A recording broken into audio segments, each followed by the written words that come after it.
Fala galera, boa tarde, vamos lá.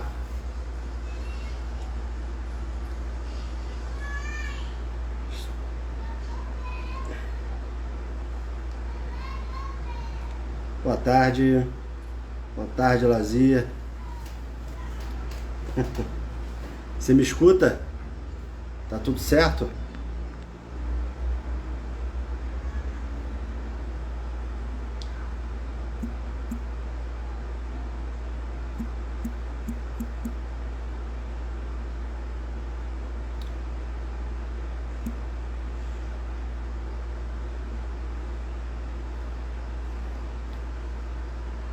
Boa noite, Léo chegando na área aí. A gente vai dar aí mais uns 2 minutinhos pra galera ser avisada. Acho que vocês estão me escutando bem, né? E aí a gente começa a conversa hoje. É a última conversa da série Sem Sociedade. A gente vai ter a honra de receber o professor Leonardo Rocha, né? Para os íntimos, Léo Rocha. E aí a gente vai trocar uma ideia hoje sobre os desafios de lesão por arma de fogo, né? Vai ser muito interessante, tá certo? Vamos esperar mais um pouquinho. Vou mandar o convite aqui para ele.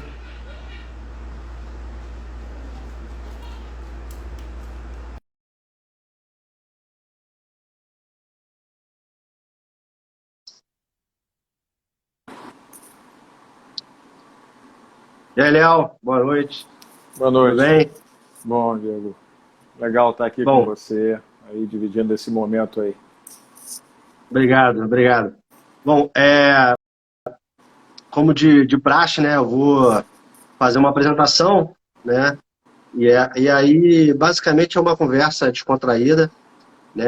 Sobre um assunto que você tem visto na prática. E aí faço uma apresentação, né? Seguindo a liturgia, sobre você e a gente troca essa ideia, tá certo? Perfeito. Então, primeiro, antes de mais nada, queria te agradecer pela oportunidade. A gente se conhece há bastante tempo, né? Tem em torno dos 8 anos, fiz as contas, e a gente sempre conversa sobre vários assuntos, de célula-tronco a terapias, aí, bioortopedia, né? Ortopedia regenerativa. Eu acho que hoje vai ser um momento que a gente vai juntar um pouco de tudo, né? Biomaterial, lesão, e muito interessante. O professor Leonardo, ele é médico de formação, ortopedista, traumatologista, tem uma experiência monstruosa. A gente se conheceu no mestrado, lá no INTO, né? Onde ele fez uma dissertação de mestrado com célula-tronco mesenquimal. Foi muito interessante. E atualmente ele é aluno de doutorado, né, em ciências aplicadas ao aparelho locomotor na USP, no mesmo tema.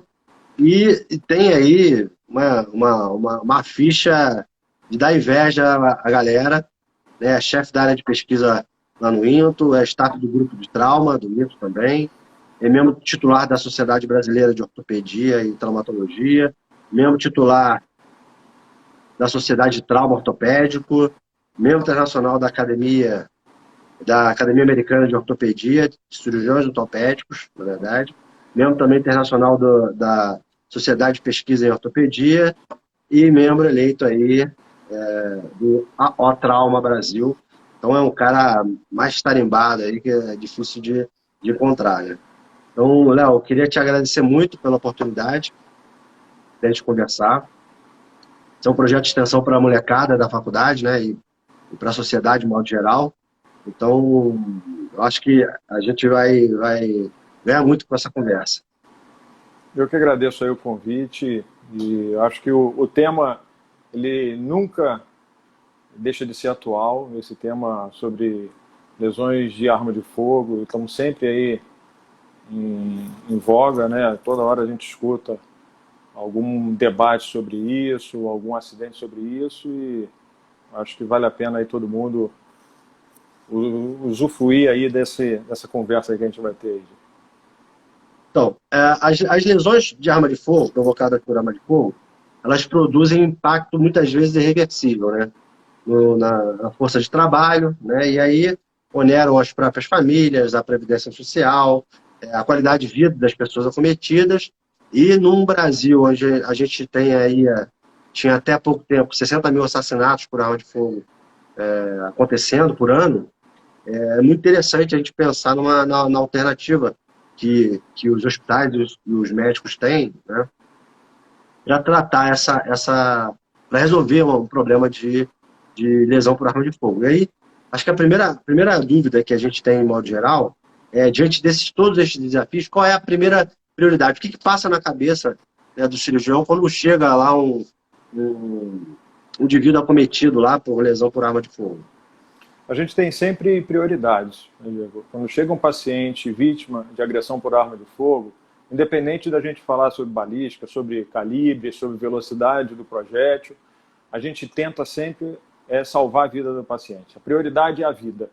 Então, isso sempre vai estar no primeiro lugar.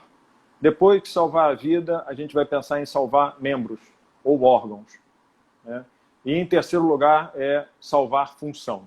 Isso daí sempre é a regra geral. Então, sempre salvar vidas. Por que isso?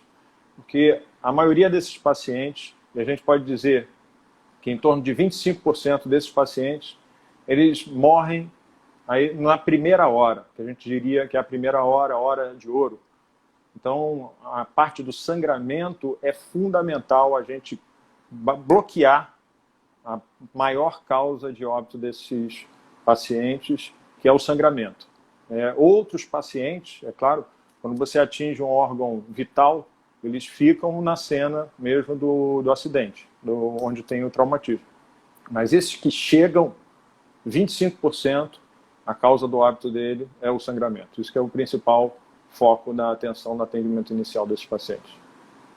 Entendi. Então, se não for órgão vital como cérebro, pulmão, coração, existe aí uma janela de 60 minutos para correr e realizar aí o salvamento, né? É a janela da oportunidade desse paciente e, por isso, é muito importante o pré-hospitalar. O pré-hospitalar é muito importante, o atendimento inicial na cena do acidente, né, da lesão, isso é muito importante. E a gente vê que a medicina, ela queira ou não, ela evoluiu muito nas grandes guerras, né? A gente pega a Primeira Guerra Mundial, a Segunda Guerra Mundial, então tem um avanço nessa medicina de urgência muito grande nas grandes guerras, né? E continua evoluindo diante dessas batalhas, digamos assim, civis, porque você continua ainda fazendo pesquisa em torno desses acidentes com essas armas de fogo. Então, você falou do projétil, porque é curioso. A gente sabe, eu não entendo muito de balística, né? Não entendo nada, mas aí eu sei que tem calibre 38, tem escopeta, tem fuzil, e cada um deles proporciona um ferimento diferente, um impacto diferente. Imagina, um calibre diferente, né? E isso reflete, provavelmente, diretamente no atendimento, né? Perfeito. Existe uma coisa diferente, que é calibre e a potência da arma, né? Então, você pode ter um calibre pequeno, uma baixa velocidade. A gente separa os projéteis, assim, grosseiramente, né, em baixa velocidade e alta velocidade. Quando você está falando baixa velocidade, você está falando aí do 38 que você falou. Mas ele pode ter um calibre grande. Então, assim, revólver, você tem aí uma velocidade baixa. E aí você vai para fuzil e outra metralhadora, e aí você tem uma velocidade alta. Então, vai depender de velocidade e também do calibre. E aí o calibre, ele vai ser, junto com a velocidade, um potencial dano, né, baseado nisso. Um exemplo muito frequente que a gente dá quando aborda esse assunto em relação à pistola e ao 38. Né, o 38 que todo mundo fala, do policial que anda com 38. O 38 ele tem um poder de lesão, ele desacelera, ele tem um impacto muito grande. É diferente da pistola. A pistola ela tem uma velocidade mais alta do que o 38 e, com isso, ele pode perfurar. Então, ele não para, né, o indivíduo. A agressão dele é de atravessar, se não pega um órgão-alvo, até mesmo a pessoa consegue continuar correndo, né, e não inutiliza, digamos assim, quem é agredido. né? Então, assim, tem a diferença do calibre e tem da velocidade também. A velocidade é um fator muito importante, porque é baseado nisso que você tem um efeito cavitário, né? Por exemplo, se você está com essa blusa aí, você tem a penetração de um projétil, eles fazem uma onda inversa e puxa e contamina o interior do teu organismo com roupa e com objetos que estejam perto. Então, assim, tudo isso é importante você entender para o tratamento, a cena, como aconteceu a lesão. Isso tudo é muito importante. Entendi. Então, não é só... De imediato é o calibre, né? É a pressão e o tamanho do projétil. Secundariamente, além de passar do tratamento, tem as questões de infecção de cena, por exemplo. O cara que, sei lá, tá com uma roupa suja, recebeu o projétil, isso é determinante também para a sobrevida, né? Já que a infecção, provavelmente, pelo que você falou, a infecção provavelmente é determinante para os próximos passos, né? O que a gente tem que entender é quando um projétil bate no corpo, ele vai criar um dano muito grande. Dano que a gente fala é necrose. Então, morte celular. Morte celular facilita a proliferação bacteriana e infecção. Além desse efeito cavitário de aspirar do meio externo para o meio interno, né, que ele é estéril, e você também potencializa essa condição favorável para a infecção. E a primeira coisa que a gente faz, né, depois que a gente salva a vida, consegue controlar todo esse sangramento, é iniciar aí um tratamento de amplo espectro aí de antibiótico-terapia nesse paciente, porque a gente não sabe qual germe contaminou. Então, você tem que abrir o espectro, você tem que proteger ele também pensando no futuro, que a infecção é também um fator grande responsável por morte nesses pacientes, além do processo inflamatório também sistêmico. Maneiro, maneiro. Agora, o problema é que tem muitas perguntas, eu vou dar uma... Se a galera tiver alguma pergunta aí, por favor, mande, mas a curiosidade é monstro, né? Porque, se você imaginar, a própria destruição causada pela perfuração, né, e pelo movimento que a bala faz, né, e o projétil faz, já é, sim, hiperdanoso. Mas o que mata, né, se não for no órgão vital, é o sangramento, certo? Inicialmente. Acho que no primeiro momento é o sangramento. Só para você ter uma noção, você com um projétil de um fuzil, então você está falando aí de um projétil que ele atinge uma velocidade de 600 metros por segundo. Então, é uma velocidade muito grande, o que vai variar em relação ao calibre e ao alcance. Então, se você tiver a 100 metros, esse projétil ele vai te dar um dano. Se você tiver a 1 quilômetro, ele vai também te dar um dano, mas com uma velocidade muito menor, porque ele já se desacelerou durante 1 quilômetro. Então, se você estiver muito próximo, digamos assim, 100 metros, com um projétil de alta velocidade, ele pegando o teu gradil costal, não precisa penetrar no teu tórax, mas ele pegando no teu gradil costal, só o impacto, a energia desacelerada é suficiente para causar uma lesão igual à inflamação do que a gente está vendo aí, que a gente está temendo do Covid. O pulmão fica todo inflamado, um tiro de raspão no gradil costal de um projétil de alta velocidade. Então, assim, essa é a potência que tem. Ele não precisa atingir você. Ele pega de raspão, pelo trauma, né? Pela energia que ele bater ali numa costela, não penetrar no seu tórax, ele inflama o teu pulmão, como inflama, digamos assim, o pulmão do Covid. Então, assim, você precisa, às vezes, até levar esse paciente para um CTI para monitorar a oxigenação dele em função da energia dissipada, para você ver o tamanho da agressão. Entendi. Nossa. E o sangramento posterior a essa dissipação da energia causada pelo impacto, né, da bala, o sangramento é o determinante, né? Sangrou demais, morreu. Dependendo do local, né? Quando você pega em membro, a incidência, né, de amputação por lesão de grandes vasos é muito alta, né? Então, esse é o grande problema. Pode não pegar imediatamente em cima do vaso, mas, como eu falei, a energia é tão grande que existe também uma energia térmica. Você queima também um vaso, você queima um nervo também. Então, muitas vezes, passa o projétil pelo membro, não lesiona nenhuma estrutura nobre, mas futuramente a gente vê muitos casos de aneurisma, que é uma lesão da parte mais superficial do vaso e faz um aneurisma, né, faz uma bolsa ali naquele vaso e futuramente isso daí pode dar problema para o paciente. Então, assim, pode não dar imediatamente um grande problema, a gente consegue visualizar que não tem um sangramento vultuoso, mas depois a energia daquele projétil no membro pode causar outros danos que vão gerar problemas futuros. Entendi. A Juliana está perguntando quais são os conselhos para quem está no local com uma pessoa atingida e precisa prestar os primeiros socorros. Primeiro, se você não tem o conhecimento, né, de primeiros socorros, é melhor você acionar quem tenha. Né? Medidas heróicas, assim, às vezes pode complicar mais do que salvar. Então, geralmente, o que tem que se fazer é, primeiro, alinhar o membro da pessoa. Né? Às vezes o membro pode estar totalmente desviado, então você alinhar o membro e deixar a pessoa no chão, esticada, com os membros alinhados. Porque com isso você facilita a circulação. Identificando algum sangramento vultuoso, o ideal é que você tenta fazer uma compressão. Né? Uma compressão com uma camisa, com alguma coisa, você tentar estancar aquilo ali. Eventualmente, se você já fez alguma vez, o que você pode também fazer é tentar fazer um torniquete.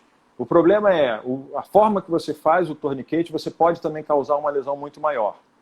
Então, muitas vezes, isso gera mais problema, o torniquete, né? Você faz uma isquemia muito maior no membro. Então, assim, a compressão, ela geralmente é mais eficiente. Muitas vezes vai ser uma lesão muito grande, difícil de se fazer uma compressão, e aí você pode fazer um enfaixamento também. Né? Às vezes a gente não vai ter esse material todo.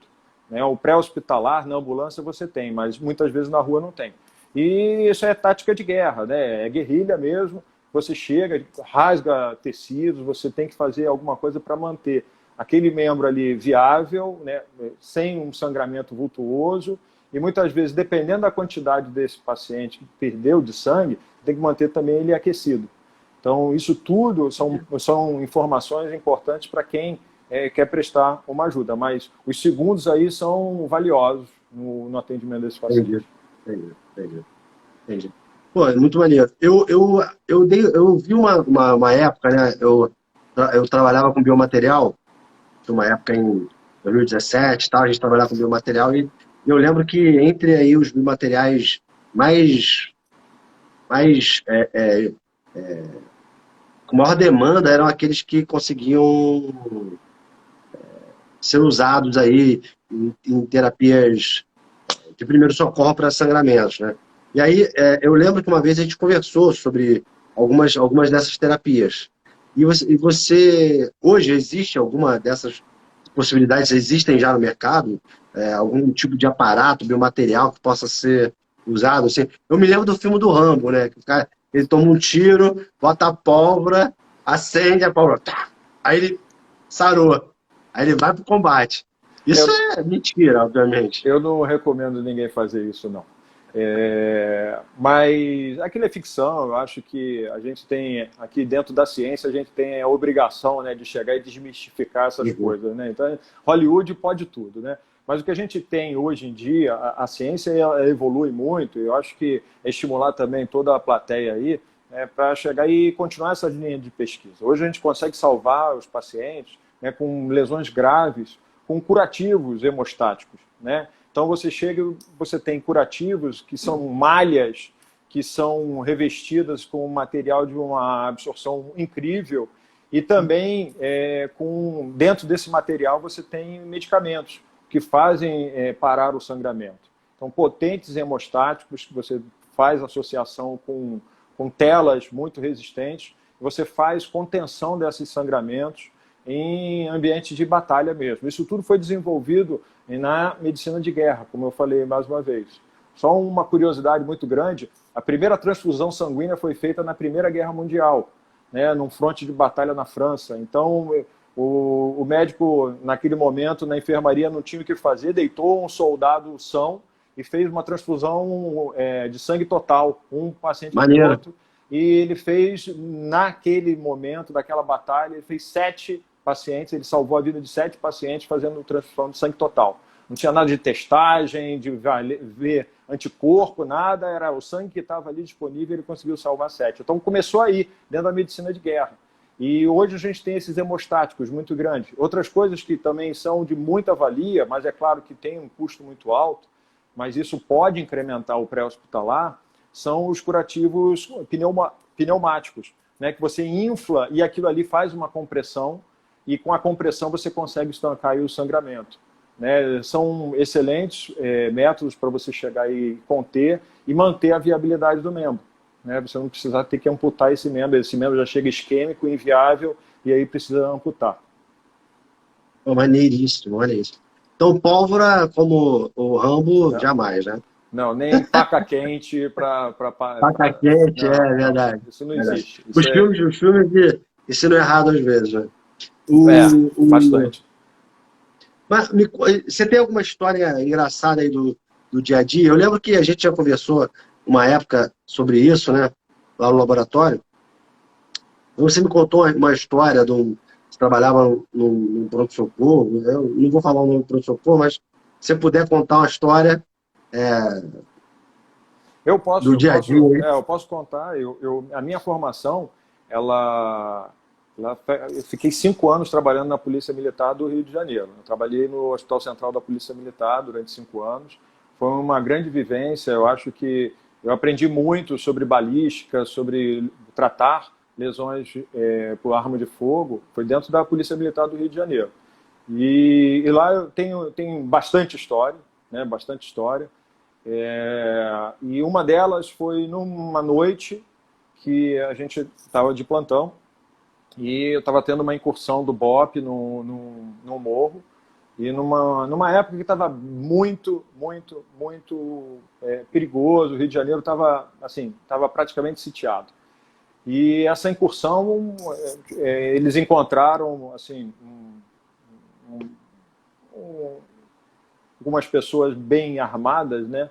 E a gente vê que a característica do BOP é que eles têm uma união muito grande das equipes, né? E foi alvejado um policial, e ele chegou na emergência, ele tomou um tiro no ombro e atravessou o ombro dele. Não pegou nenhuma estrutura nobre, não pegou osso, não pegou vaso. E a gente tem um protocolo, né, para esses pacientes que são alvejados, que a gente tem que fazer uma observação neles. Mas o tiro, como ele tem uma velocidade muito grande e tinha um calibre baixo, ele conseguiu fazer uma lesão muito pequena. E esse indivíduo, né, esse policial, ele queria que fizesse um enfaixamento e ele queria voltar para combate. Né? Então, assim, ali nesse momento, você tem ali uma pessoa que está sobre forte descarga de adrenalina, e aquilo ali motiva ele para retomar, né? Ainda mais para ele ir para a batalha junto com os companheiros.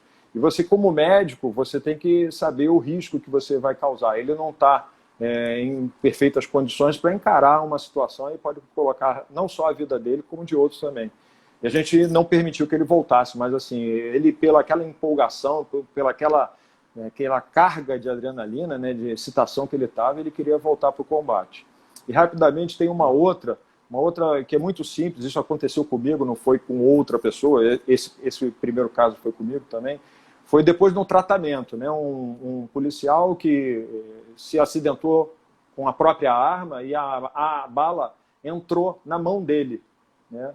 E quando a gente vai tentar tirar o projétil, é uma coisa interessante. Geralmente ele pode ficar aqui, né, na superfície da pele. E você vê o projétil aqui. E aí você vai direto em cima dele e tenta pegar o projétil. Só que ele produz um caminho da entrada dele. Ele produz um pertuito, né? E esse pertuito ele demora a fechar por causa da energia, também da lesão térmica que ele causa. Então fica um túnel ali. E eu tentei fazer ambulatorialmente uma retirada desse projétil. Quando eu fui pegar o projétil escapou e ele vai recolhendo para dentro do túnel. Então, um erro também é a falta de conhecimento, às vezes, que a gente tem de certas situações. Eu estava bem no início na polícia, isso aí é uma derrota que eu estou contando aqui ao vivo para todo mundo, né? E aquilo ali foi uma coisa importante. Você não deixou cicatrizar o pertuito e a bala ela tinha movimento dentro do pertuito. Então, assim, eu imaginava fazer um acesso pequeno para tirar aquela bala, eu tive que fazer um acesso muito maior em função disso, a falta de conhecimento. Então, tratar esse tipo de lesão precisa de um conhecimento, tem que ter vivência nisso para você tratar de forma adequada. É incrível, né? É incrível. O Rio de Janeiro, aí, que atende diariamente pessoas feridas a bala, acho que devia ser matéria da faculdade, né? Com certeza é complicado. A gente, dentro da faculdade, tem tanta coisa que a gente deixa de ter um ensinamento. Acho que o tratamento de dor é uma coisa que fica muito a desejar. E dentro da medicina de emergência, eu acho que teria que ter aí uma atenção maior para coisas características aqui do nosso país, né? Então, qualquer grande centro, ele vai ter aí acidentes de alta velocidade, lesões por armas de fogo. Isso faz parte de uma cadeira de medicina de urgência. Quem trabalha em pronto-socorro tem que estar formado para isso, saber o que tem que entender. Então, isso é muito importante. Então, essa era a ideia desse projeto. É realmente uma conversa rapidinha, né, de 30 minutinhos, né, desse projeto de extensão. E aí eu queria te perguntar qual é o futuro, como é que você vê assim? É óbvio que eu responderia como humanista, o futuro é a paz, né? É não precisar. Mas pensando estrategicamente como uma política estratégica, né? Como é que você vê? Melhorar o aparato, melhorar a formação? Como é que é? Qual é o cenário dentro? Qual é a lacuna que a gente precisa ir lá e completar? Bom, Diego, isso é de muito cunho pessoal. Eu defendo, e você conhece a minha linha de defesa, eu acho que é educação. Eu acho que enquanto não tiver uma linha de educação, a gente brigar pela educação, até mesmo, eu não estou falando em liberar ou não liberar o porte de arma, mas até mesmo se você tem educação, até mesmo as pessoas que usam as armas de fogo, elas vão ter aí uma consciência de como fazer. Eu acho que é muito importante a gente educar as pessoas para que elas possam saber também, educar as pessoas para fazer também esse pré-atendimento, esse atendimento na emergência. Eu posso ser um advogado, eu posso ser um engenheiro, eu posso ser um professor, eu posso fazer um bom pré-atendimento, ajudar a esperar chegar uma ambulância. A gente vai mobilizar também e equipar também esse pré-hospitalar, que é muito importante. A gente aqui no Rio de Janeiro, a gente tem, através do Corpo de Bombeiros, e a gente vê depreciar tanto assim esse pré-hospitalar, que é tão importante nesses momentos, né, de acidentes de alta velocidade, esses acidentes com armas de fogo. Isso é muito importante, ter um pré-hospitalar bem equipado, e também as grandes emergências.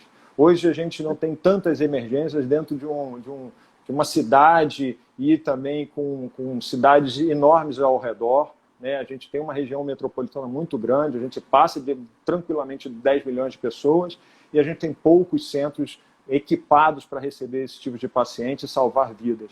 Eu acho que isso é muito importante. Eu acho que aí a pesquisa também tem que incrementar, a gente também tem que ter fomentos para pesquisa, para esse tipo de medicina, para a gente poder ter bons resultados aí no tratamento desses pacientes. Maneiro, maneiro. É realmente a saída para resolver a maior parte dos problemas que a gente tem, né? Educação, consciência, né? Enfim, não tem jeito. E aí, Léo, para a gente encerrar aí, eu queria que você deixasse uma mensagem aí para os alunos, né, de graduação. Basicamente, na UESO, a gente tem alunos de farmácia e alunos de biologia, né, das áreas biológicas que participam aí do projeto. E aí, eu queria que, se você quisesse deixar alguma mensagem, né, eu acho que já fez um conclude remark aí, bem legal, mas deixo aí a palavra contigo, final. Diego, primeiro é agradecer e te parabenizar por esse projeto. Eu acho que isso daí faz parte, sabe, reunir pessoas com o objetivo de ganhar conhecimento, incrementar. Eu acho que o conhecimento não é para ser retido, ele é para ser capilarizado e passado à frente. Isso é muito importante.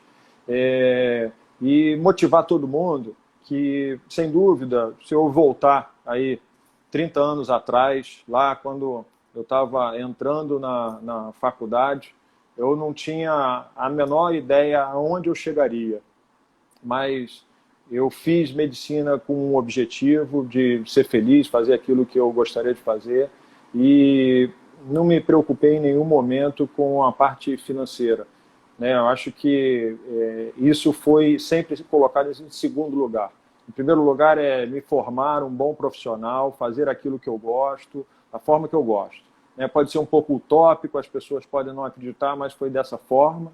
E eu me treinei para ser quem eu sou hoje, o profissional que eu sou hoje, e não me arrependo em nenhum momento. Acho que hoje, essa nova geração, ela tem que deixar um pouquinho de lado, não só essa parte financeira, tem que pensar sim na qualidade de vida, mas num bom treinamento. Tem que ter muito bom treinamento, ser excelentes profissionais, e aí sim, é inevitável, o bom profissional sempre vai conseguir ter sucesso financeiro na vida. Mas é importante que estudem, e tem muita gente que vai poder ajudar. As oportunidades, nós que abrimos essas oportunidades. Mas só com um bom treinamento é que a gente consegue chegar na excelência. Bom, fantástico, show de bola. É uma pena que rapidinho, né? Mas foi show de bola. Eu acho que eu queria também terminar dizendo que essa foi a última conversa aí do Ciência e Sociedade, né? E queria te agradecer por finalizar essa conversa. É aquele papo que a gente toma no café lá de manhã ou à tarde, e que é sempre muito maneiro. Se a gente pudesse gravar essas conversas, ia ser com certeza sucesso, porque é engraçado, né? Hoje o tema é mais pesado, é projétil, é tiro e tal, mas geralmente é divertido, é engraçado e, de modo geral, muito construtivo. Não é à toa que aqueles cafés lá dão origem a vários projetos de mestrado. É verdade, então, é verdade. Queria te agradecer pela oportunidade, sempre riquíssima informação, elegante. É uma pena aí, queria agradecer a todo mundo que participou, né, desde o início. E aí, a gente provavelmente volta ou ano que vem ou até o final do ano, tá certo? Léo, um forte abraço, até breve, né? Com certeza. E, mais uma vez, muito obrigado. Eu que agradeço aí. Forte abraço para todos aí. Se cuidem. Valeu. Tchau.